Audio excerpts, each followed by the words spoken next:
que la Fondation Schlumberger pour l'éducation et la recherche a choisi votre établissement pour lancer l'opération Déclic. Pourquoi avez-vous accepté aussi rapidement ?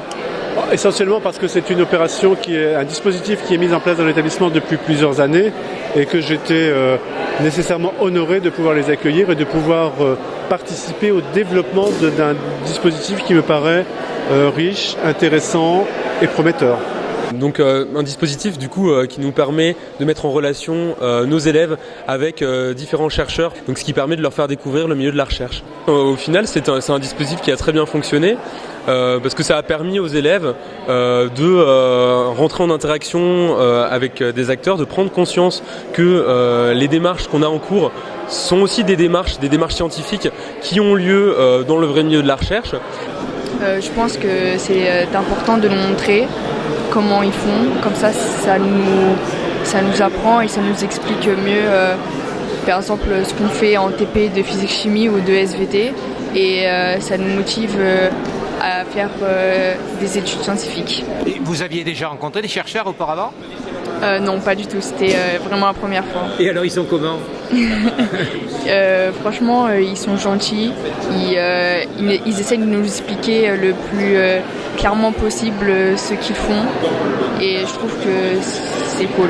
Déclic veut dire avoir une responsabilité citoyenne, donc éducation aux sciences, éducation à la citoyenneté, comprendre le monde. Et donc c'est important de s'engager et de s'engager aussi pour qu'il y ait plus de filles dans les dispositifs de recherche. Déclic on aime, Déclic on en redemande. Chaque année ? Chaque année. C'est un succès fou auprès des enseignants c'est sûr, mais surtout au niveau des élèves qui en fait depuis dupliquent et eux-mêmes prennent en charge des petits groupes, notamment d'élèves de CM2 ou d'élèves de collège. Les élèves ont toujours été très contents des échanges qu'ils ont pu avoir. Parfois, ils étaient même frustrés de ne pas pu avoir rencontré tous les chercheurs, parce que souvent, il y en a 12 et ils peuvent en rencontrer que 7 ou 8. Et c'est vrai que du coup, ça nous est arrivé de faire des tours en plus pour qu'ils puissent rencontrer d'autres chercheurs. Nous avons mis en place Déclic l'année dernière avec des élèves de la section scientifique, des classes S. Et ça a été une expérience très enrichissante et pour laquelle aussi bien les élèves que les professeurs m'ont fait un très très bon retour. L'opération qui vous est proposée, Déclic, est-ce qu'elle est clé en main ? Oui, elle est clé en main. C'est aussi ce qui est très pratique, c'est que les professeurs n'ont pas à préparer des choses très, très compliquées, très difficiles. Et tout est là et il n'y a plus qu'à faire les rencontres. Alors, pour moi, Déclic, c'est un peu le Nespresso du café. C'est du all-inclusive. On y va, c'est très facile. Ça fait partie de nos missions, vulgariser notre recherche. Et grâce à Déclic, on peut le faire à moindre coût d'investissement. Tout est organisé. J'ai une demi-journée à réserver pour aller discuter avec des étudiants qui ont envie de nous écouter. Donc c'est vraiment un contexte idéal pour cela. Alors justement, vous les avez rencontrés, ces élèves. Comment sont-ils ? Curieux. Ils sont tous curieux. Ils sont là vraiment pour nous écouter. Ils arrivent avec un peu d'appréhension au début et au bout de quelques minutes, les langues sont déliées, les questions fusent et c'est vraiment un très bon échange. Le départ s'est fait autour de la biologie puisque le cercle FSER, c'est un ensemble de lauréats qui sont des biologistes, donc des gens qui font de la recherche à la fois fondamentale mais plus appliquée dans le domaine de la biologie. Et donc Déclic s'est mis autour de ces lauréats. Mais très clairement, notre idée, c'est pas du tout de se limiter à la biologie, c'est d'aller, en fait, de disséminer l'ensemble de la science, que ce soit des mathématiques, de la physique, de la chimie, mais aussi des sciences humaines et sociales.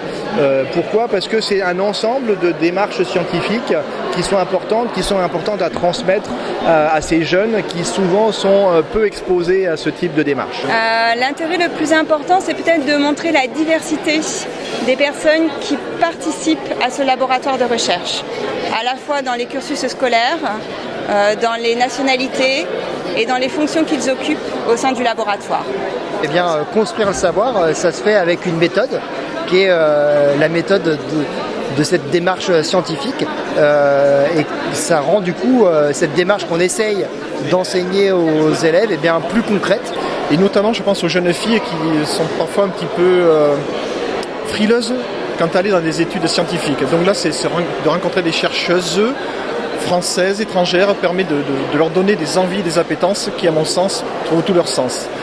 Je pense aussi qu'aujourd'hui, on est 75% de ces actions sont autour des domaines des sciences de la vie de la Terre. L'ouverture sur les 25% qui restent dans d'autres sciences, notamment il y a les sciences humaines, mais aussi les sciences techniques, la physique, va être aussi un plus dans les années à venir. Et donc j'invite tous nos jeunes élèves à participer à cette action. Vous avez déjà participé à une opération déclic, vous, en personne? Je découvre ce soir et je suis enchanté. Et pour les prochaines années à venir, je vais d'ailleurs porter l'information dans tous nos lycées parisiens.